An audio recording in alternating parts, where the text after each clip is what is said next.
दोस्तों नमस्कार। मैं आपका दोस्त सुनील कालवा हाजिर हूँ आज आपके सामने कला विषय का एक टॉपिक लेकर। तो आज हम कला का परिचय पढ़ेंगे। कला की क्लास शुरू कर रहे हैं। तो सबसे पहले हम देखते हैं कला का परिचय। भारतीय संस्कृति में जीवन का परम उद्देश्य रहा है पुरुषार्थों की प्राप्ति, और कला का भी उद्देश्य रहा है। कला का उद्देश्य भी क्या रहा है? पुरुषार्थों की प्राप्ति। और उसमें से सबसे अधिक कला का जो संबंध है वह रहा है काम पुरुषार्थ से। काम पुरुषार्थ से। और वैसे आप सभी जानते होंगे कि भारतीय संस्कृति के अंदर 4 पुरुषार्थ हैं: धर्म, अर्थ, काम व मोक्ष। 4 प्रकार के पुरुषार्थ हैं। उन सब से अधिक जो कला का संबंध है वह है काम पुरुषार्थ से है। इसलिए कहा जाता है कि कला का उद्देश्य भी काम पुरुषार्थ को प्राप्त करने का है। कला शब्द कै प्लस ला से मिलकर बना है।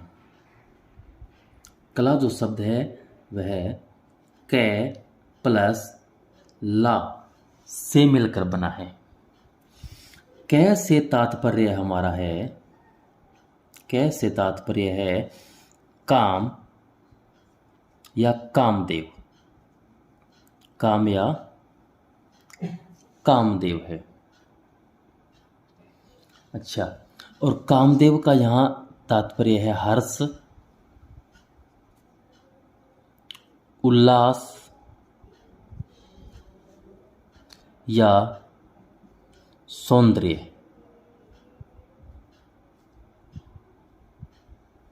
आदि से लिया जाता है। सौंदर्य आदि से लिया जाता है। यानी कला शब्द कै प्लस ला से मिलकर बना है। तो कै का तात्पर्य है कामदेव या काम, और काम या कामदेव का अर्थ है हर्ष, उल्लास या सौंदर्य। और जो हमारा ला शब्द है, ला से तात्पर्य है देना। ला का तात्पर्य देना, यानी हर्ष, उल्लास, सौंदर्य आदि प्रदान करना, देना। यह हमारा कला शब्द है। इसलिए कहा गया है कलांति ददातीति कला।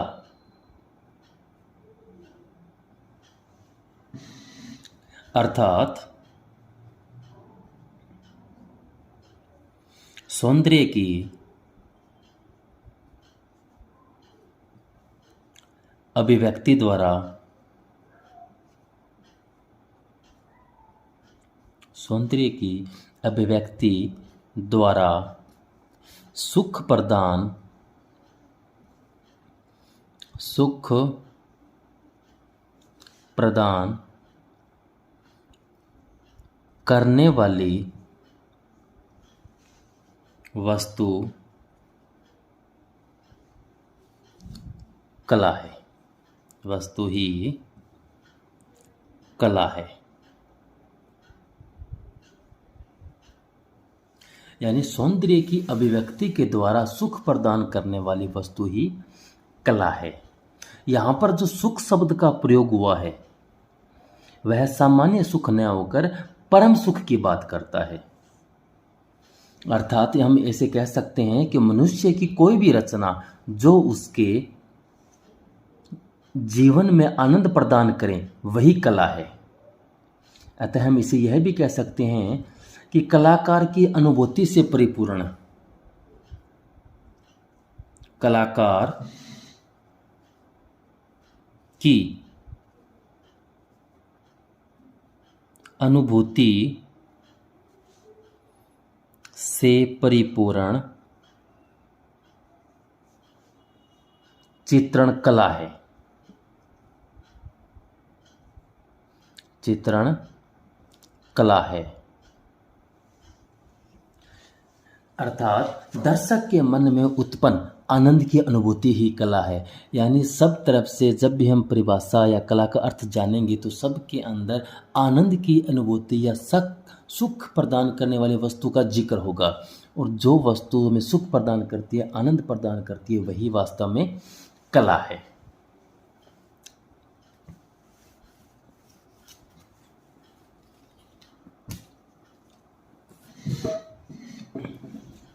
जो कला शब्द है हमारा संस्कृत भाषा का है।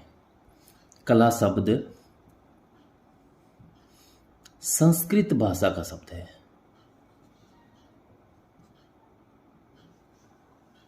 संस्कृत भाषा का शब्द, इसकी उत्पत्ति कुछ विद्वान अलग अलग मानते हैं, कई प्रकार के मानते हैं। इसकी उत्पत्ति से संबंधित हम बात करें तो कुछ विद्वान इसकी कड़ धातु से उत्पत्ति मानते हैं, जिसका तात्पर्य है प्रसन्न करना। प्रसन्न करना। कुछ विद्वान इसकी उत्पत्ति कत धातु से मानते हैं, इसे तात्पर्य है हमारा सुंदरता लाना,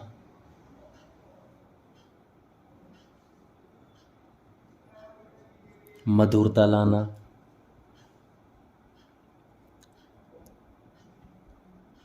मधुरता या कोमलता लाना,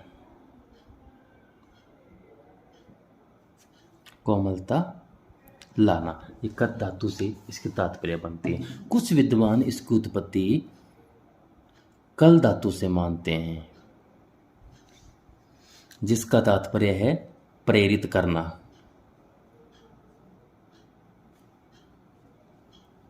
प्रेरित करना।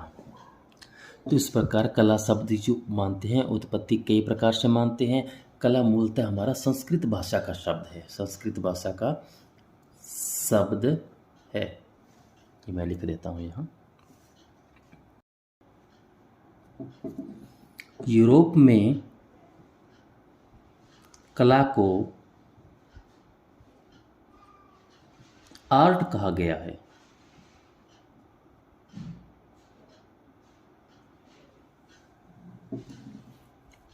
यह जो आर्ट शब्द है लैटिन के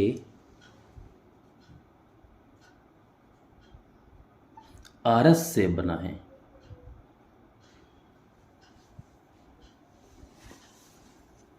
आर्ट लैटिन के आरस से बना है।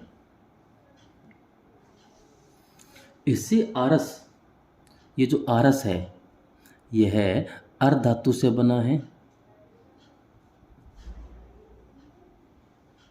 और धातु से बना है। अच्छा, अर्थ का तात्पर्य होता है पैदा करना या उत्पन्न करना। अर्थ से हमारा तात्पर्य है पैदा करना या उत्पन्न करना। उत्पन्न करना। यह जो आर्ट शब्द है, जो यूरोप में कला को आर्ट कहा जाता है, इस आर्ट शब्द के जो प्रयोग सर्वप्रथम, आर्ट शब्द का प्रयोग सर्वप्रथम 13वीं शताब्दी में किया गया। 13वीं शताब्दी में किया गया।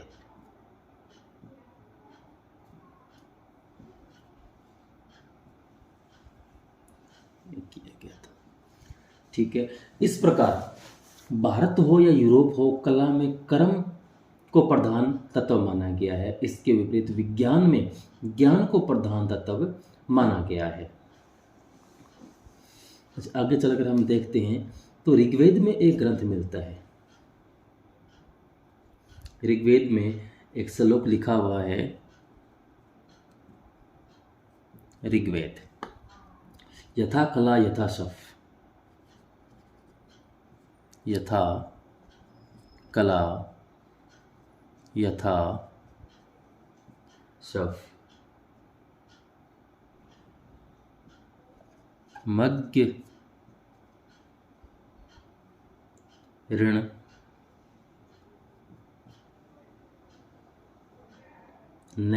न्यामती।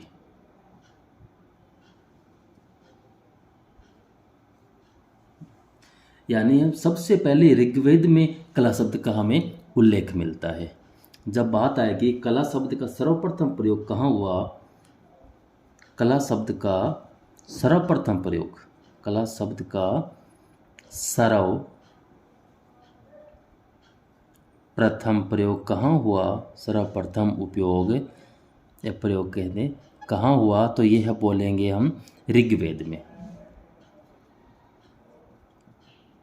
सर्वप्रथम प्रयोग इसका हमारे ऋग्वेद में आता है। लेकिन यथार्थवादी या व्यवहारिक रूप से सर्वप्रथम प्रयोग भारत के प्रथम सौंदर्य शास्त्री, हम लिखे हैं यथार्थवादी रूप से, यथार्थवादी या व्यवहारिक रूप से, व्यवहारिक रूप में कला का या कला शब्द का जो सर्वप्रथम प्रयोग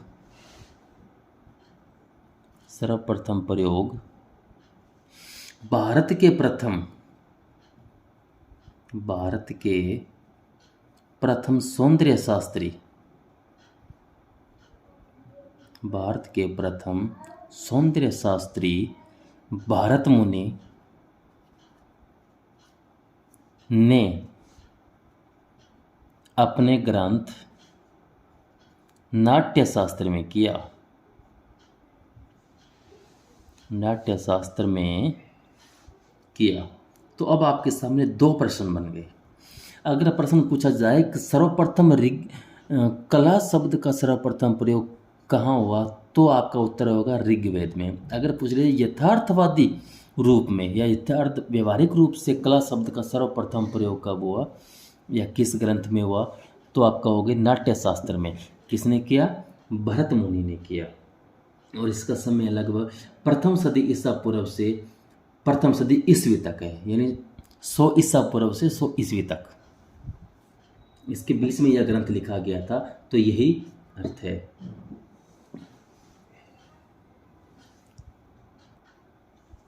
अब देखिए आगे, यानी भरत मुनि से पूर्व कला शब्द जो है प्रचलन में नहीं था। इसकी जगह हमारे शिल्प शब्द का उपयोग करते थे। साहित्य में शिल्प शब्द का प्रयोग किया गया हुआ है। उस शिल्प में ही सब कुछ समाहित था, केवल काव्य को छोड़कर। यानी काव्य जो है, काव्य इसको कला में नहीं शामिल किया गया, इसको शिल्प में शामिल नहीं किया गया, शिल्प में शामिल नहीं किया गया। और इसके अलावा जितने भी कलाएं हैं सब की सब शिल्प में शामिल थी। तो कला शब्द की जगह पहले ग्रंथों में शिल्प प्रयोग करते थे, शिल्प शब्द का। इसके बाद कला शब्द प्रचलन में आया भरत मुनि के बाद। और कुछ विद्वान हैं जो कला को काव्य को कला नहीं मानते, काव्य को कला नहीं मानने वाले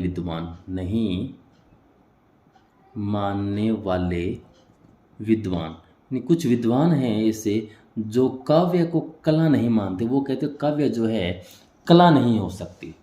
इसके अंदर नाम आते हैं जयशंकर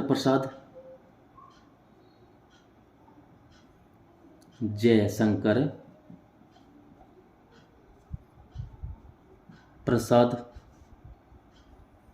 नंद दुलारे वाजपेयी,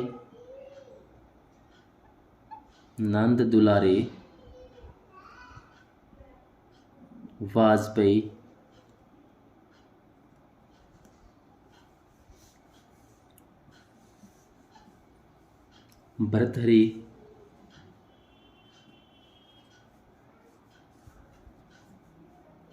और रामचंद्र शुक्ल,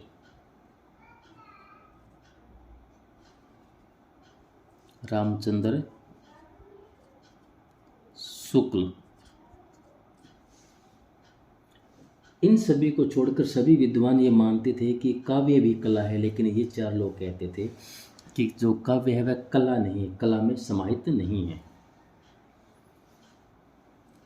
जब वैदिक काल के अंदर जब हमारा वैदिक काल था, वैदिक काल में कला को ज्ञान की उपविधा के रूप में स्वीकार किया गया है। ज्ञान की उपविधा के रूप में स्वीकार किया है।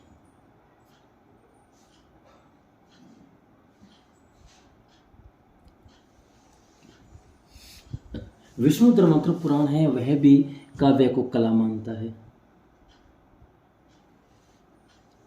तो इस तरह हमारे ये ग्रंथों में कला की ये बातें हमारी पूर्ण हुई। इसके सामने कला का नाम और कला का परिचय हमारे सामने आया। अब हम पढ़ते हैं आगे कला के प्रकार। कला के कुल कितने प्रकार है? कला का परिचय हुआ, पढ़ते हैं हम कला के प्रकार।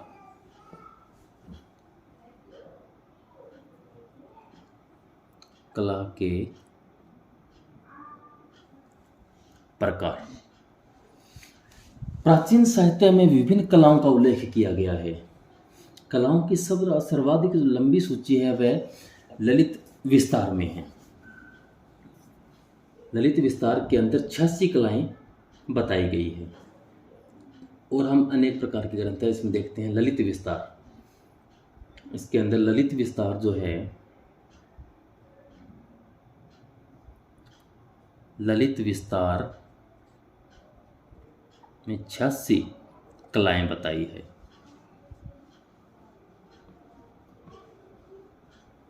इसके अलावा अनेक ग्रंथ है जिनमें देखते हैं राजशेखर कृत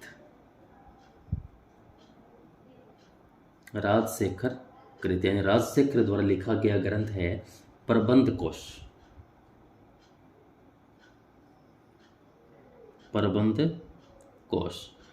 प्रबंध कोश में 72 प्रकार की कलाएं बताई है। 72 कलाएं। वात्स्यायन द्वारा लिखा गया ग्रंथ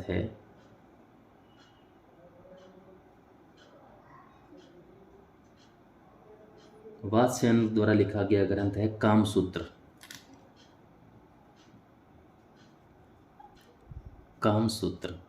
कामसूत्र जो हमें 64 प्रकार की कलाएं बताता है।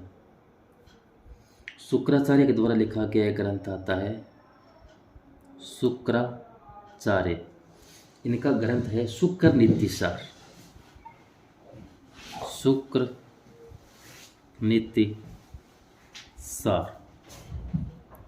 नीतिसार के अंदर भी 64 प्रकार की कलाएं बताई है।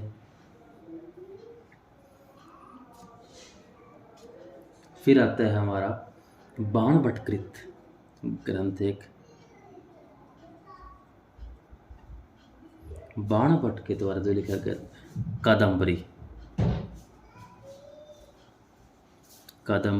कादंबरी में भी 64 प्रकार की कलाएं बताई गई है। ये अनेक प्रकार, यानी हमारे हिंदू धर्म के अंदर अधिकतम जो ग्रंथ है वह 64 प्रकार की कलाओं का दावा करते हैं। क्षेमेंद्र ने अनेक प्रकार की कलाएं बताई है। क्षेमेंद्र का ग्रंथ है, लिखा गया है कला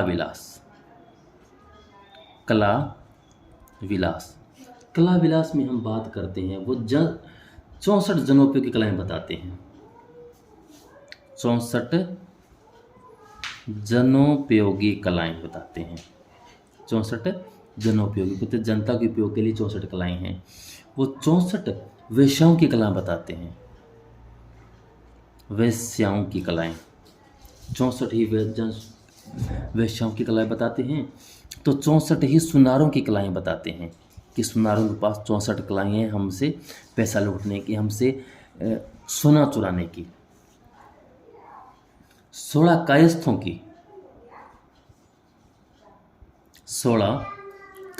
की बताते हैं।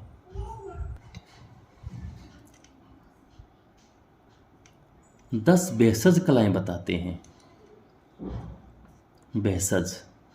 भेषज यानी चिकित्सकों की।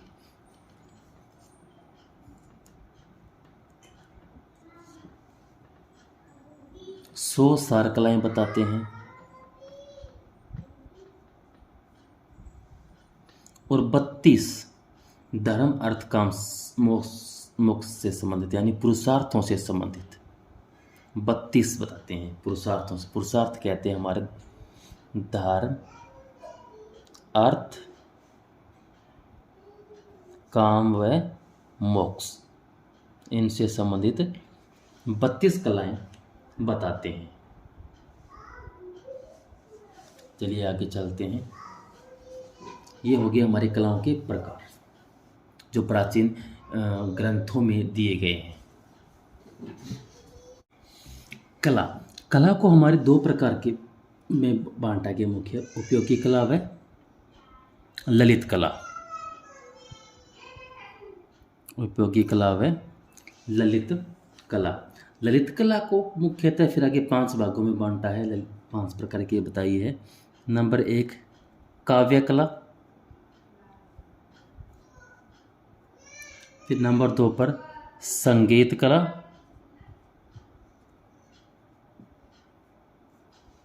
नंबर 3 पर आती है हमारी चित्रकला,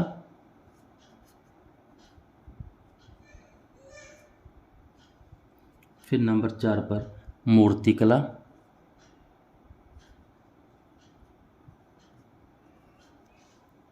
नंबर 5 पर स्थापत्य कला।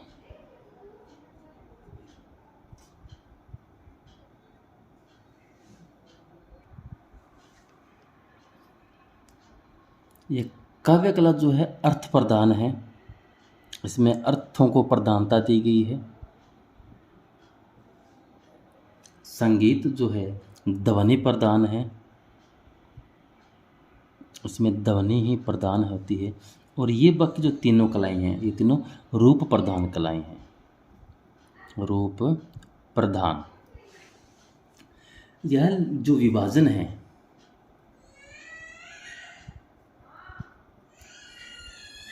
यह विभाजन व नामकरण पाश्चात्य जगत की देन है। पाश्चात्य जगत की देन है।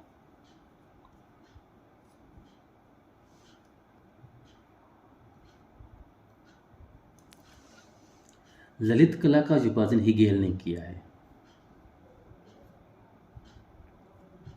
ललित कला का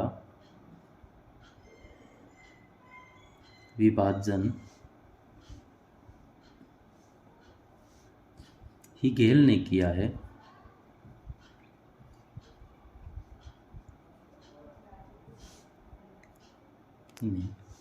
इसलिए इसे हेगेलियन क्लासिफिकेशन ऑफ आर्ट कहा जाता है। हेगेलियन क्लासिफिकेशन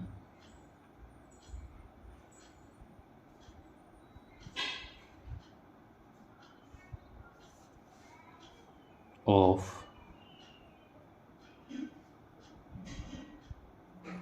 आर्ट कहा जाता है।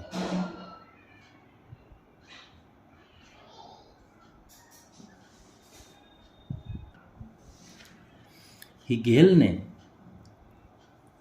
अब बात करें हेगेल की, हेगेल ने काव्य को सर्वश्रेष्ठ माना है।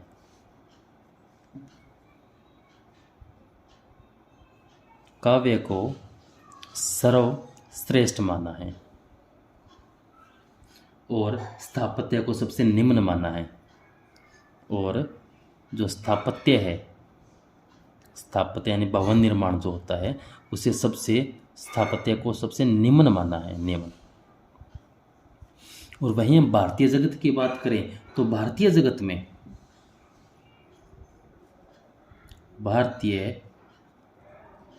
में चित्रकला को सर्वश्रेष्ठ माना जाता है।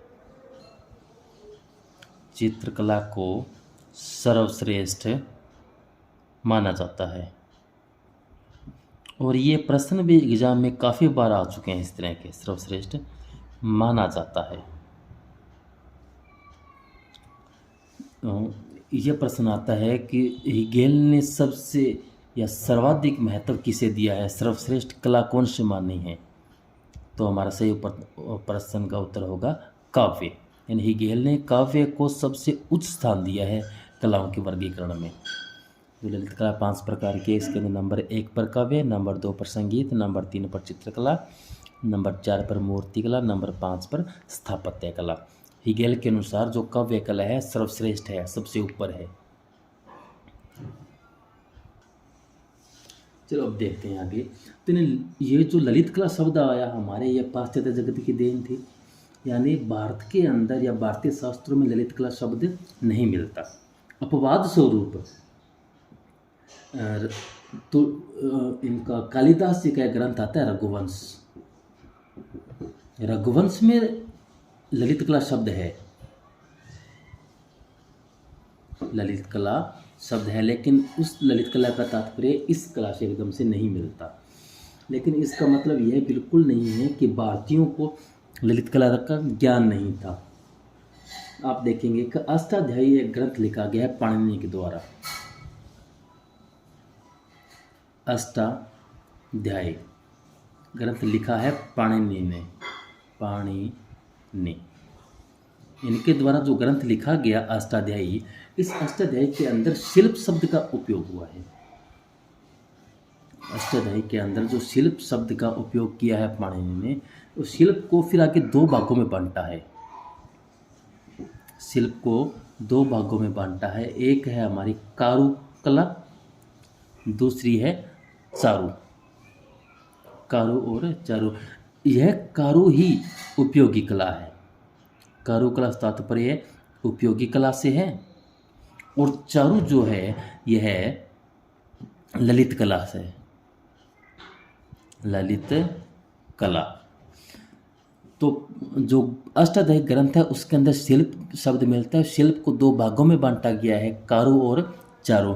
कारू को उपयोगी कला कहा है और चारू को ललित कला कहा है। इससे हमें पता चलता है कि भारतीयों को ललित कला के बारे में पता था, मात्र अंतर सिर्फ आता है नामकरण का, कि भारतीयों ने ललित कला शब्द का इस्तेमाल ना करके चारू का इस्तेमाल किया, और पाश्चात्य जगत के अंदर इसी चारू को ललित कला कहा गया है। इन दोनों की अगर तुलना करते हैं तो ये सेम चीज़ें निकल कर सामने आती है। और फिर आगे हम पढ़ते हैं, देखते हैं कि जो बहजी द्वारा लिखा गया एक ग्रंथ है चित्र लक्षण, उसमें लिखा है जिस प्रकार पर्वतों में सुमेर पर्वत, पक्षियों में गरुड़ और तथा मनुष्यों में राजा श्रेष्ठ है, उसी प्रकार कलाओं में चित्रकला श्रेष्ठ है। तो भारतीय जगत के अंदर चित्रकला को सर्वश्रेष्ठ माना है, ये बात मैंने पहले बता चुका हूँ। नारायण द्वारा चित्रसूत्र में लिखा गया है कि कलाना प्रवर चित्रम, यानी कलाओं में चित्रकला सर्वश्रेष्ठ है। तो ये हमारे कला के प्रकार हो गए। अब हम आगे के चैप्टर यानी कल जब पढ़ेंगे तो हम कला के वर्गीकरण और कला की परिभाषा पढ़ेंगे। आज जब इसको अगर कंप्लीट करते हैं तो हमारा वीडियो काफ़ी लंबा हो जाएगा, इसलिए मैं आज यहीं विराम देता हूं। अगर मेरा आपको वीडियो पसंद आया हो तो प्लीज़ मेरे चैनल को सब्सक्राइब कीजिए, अपने दोस्तों को शेयर कीजिए और लाइक कीजिए। धन्यवाद।